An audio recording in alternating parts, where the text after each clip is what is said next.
she was trained in an English medium school, and she was able to explain to us like why you would use each spice, and so we got a little mini lesson. It was really great.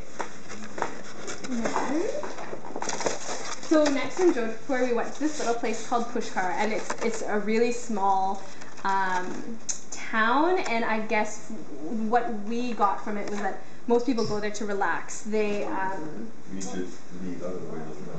so these are watercolors, and I guess a lot of, particularly Westerners, they love to go to Pushkar to just relax, and there's a big lake in the middle of it, and they love to they buy these watercolors, and they just like to meditate and just kind of do that as their therapy, and they just, yeah, so there were watercolors everywhere, and this picture is not edited. I believe that it was that bright. It was awesome.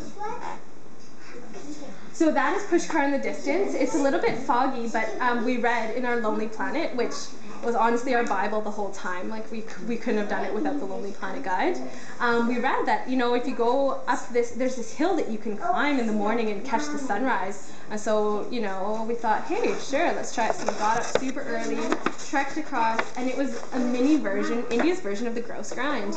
We went and we just like busted up, you know, trying to get our exercise in, you know, being physical therapists, we're trying to get that heart rate up and stuff. And, you know, it took us 15 minutes and we got to the top and we watched this beautiful sunrise, and it was only the three of us at the top of this hill, and it was really, really, it was perfect, actually. That lake in the middle of town? Yeah, we weren't sure if it was man-made. We couldn't really communicate that with anyone, but around the whole lake they have what's called ghats, so where people go to bathe in the morning and do their holy, I'm not sure, their rituals. And so a ghat is essentially just like a bunch of steps right down to the water, and so people usually just take off most of their clothing and then they just go for their own swim and do their own rituals. So if you're a devout Hindu, you do that every day? Yeah, I think so. I think everyone's different, but definitely, like, I'll get to it later. When we were in Varanasi, which is the Ganges River runs right through there, like I have this amazing picture of so many people, and they do that every morning. They go, and everyone has their own little ritual. Like some people dive under the water 5 times, and some people, you know, rinse out their mouth, and some people put it on their head. You know, like everyone has their own little thing, and they do it every morning. Like, yeah.